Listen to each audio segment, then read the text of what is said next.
Ketika kita jatuh ke dalam dosa, kita memerlukan seseorang untuk menyelamatkan kita.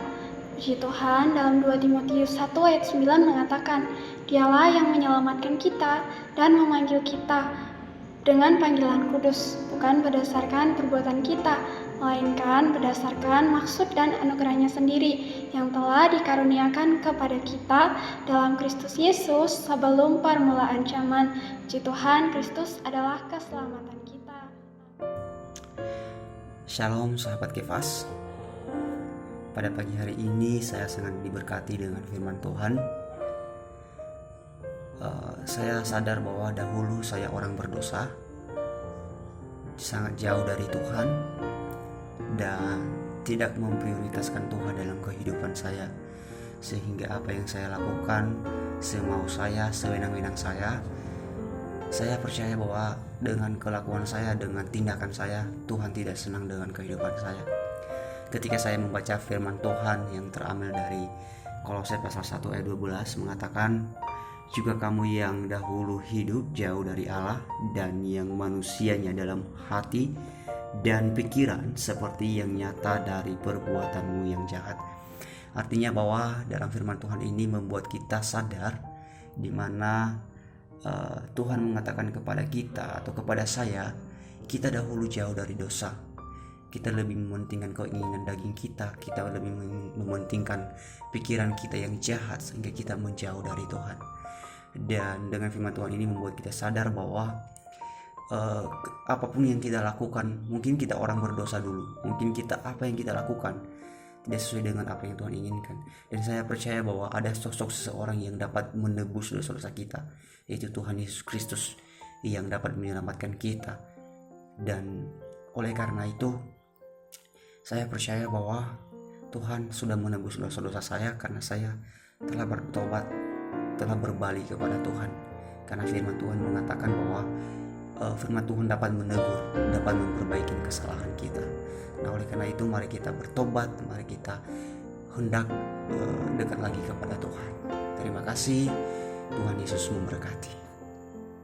Kolose pasal 1 ayat 21, juga kamu yang dahulu jauh dari Allah dan memusuhinya di dalam hati dan pikiran, seperti yang nyata di dalam perbuatanmu yang jahat. Amen. Dahulu saya adalah orang yang memusuhi dan menjauhi diri Allah. Namun karena kasih karunia-Nya, Ia memanggil dan memilih saya. Amen. Semua yang kita punya hari ini, itu semua karena belas kasih karunia Tuhan. Karena itu saudara-saudari, marilah kita mempersembahkan waktu kita, tubuh kita, dan tenaga kita kepada Tuhan, dan menjauhkan diri kita dari pergaulan yang buruk. Amen. Ya, sadarkah kita bahwa setiap hari kita melakukan banyak pilihan. Ketika kita bangun pagi, kita memutuskan apa yang kita inginkan, ke tempat A atau ke tempat B. Dan sadarkah kita juga bahwa pilihan-pilihan yang kita dasarkan ada alasan-alasan tertentu. Tetapi saudara-saudari, pada waktu Allah memilih kita, apakah Allah menggunakan prinsip seperti itu? Apakah Allah melihat sesuatu yang baik di dalam diri kita, maka kita dapat dipilih Dia untuk diselamatkan? Lebih jauh lagi, apakah Ia disalib karena hidup kita sangatlah berharga? Allah memilih itu semua bukan karena itu. Kita diselamatkan oleh Allah karena kita berharga di mata Tuhan. Karena Tuhan ingin menebus kita dengan darah-Nya yang mahal. Maka dari itu, kita diselamatkan bukan karena kita berharga, tapi karena berharga atas keselamatan yang Tuhan berikan kepada kita.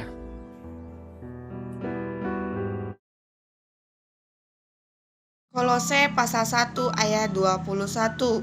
Juga kamu yang dahulu hidup jauh dari Allah dan yang memusuhinya dalam hati dan pikiran, seperti yang nyata dari perbuatanmu yang jahat. Teman-teman, firman ini mengingatkan kita yang dahulu hidup jauh dari Allah, yang hati kita dahulu memusuhi Allah. Hari ini kita perlu menjadi orang yang bertobat di hadapan Allah. Mari kita memalingkan pikiran kita untuk hidup seturut dengan kehendak Allah. Puji Tuhan. Efesus 2 ayat 8 mengatakan bahwa sebab karena kasih karunia kamu diselamatkan oleh iman. Itu bukan hasil usahamu tetapi pemberian Allah. Teman-teman, kita diingatkan bahwa setiap usaha atau perbuatan kita itu tidak dapat menyelamatkan kita, tetapi karunia Allah yang menyelamatkan kita karena Ia mengasihi kita anak-anaknya. Amin.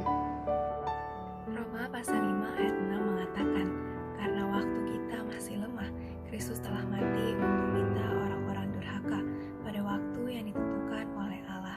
Melalui ayat ini kita dapat melihat bahwa keselamatan yang kita peroleh adalah karena Kristus telah mati untuk kita, orang-orang yang durhaka, orang-orang yang penuh dengan dosa. Karena itu teman-teman, dalam sehari-hari kita perlu terus datang kepada Tuhan dengan sederhana, tanpa takut dan gentar. Datang padanya mengakui segala kelemahan kita, karena Dia adalah Kristus yang telah mati untuk kita, bahkan saat kita masih dalam dosa. Roma pasal 7 ayat 19-20.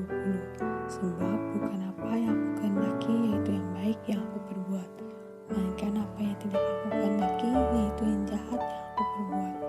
Jadi jika aku berbuat apa yang tidak aku kehendaki, maka bukan lagi aku yang memperbuatnya, tapi dosa yang diam di dalam aku.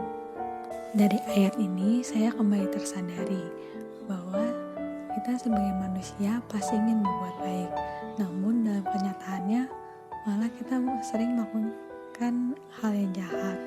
Karena itu kita perlu Tuhan sebagai penyelamat kita.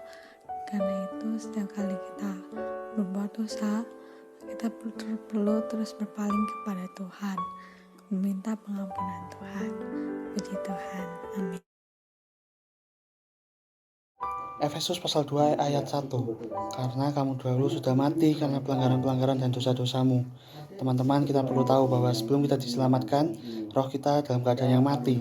Karena roh kita mati, kita tidak bisa mengontaki Allah. Ya teman-teman, melalui keselamatanlah roh kita bisa dihidupkan kembali. Yuk, mari kita membuka diri kita kepada Tuhan agar Dia bisa masuk dan roh kita bisa dihidupkan kembali. Amin.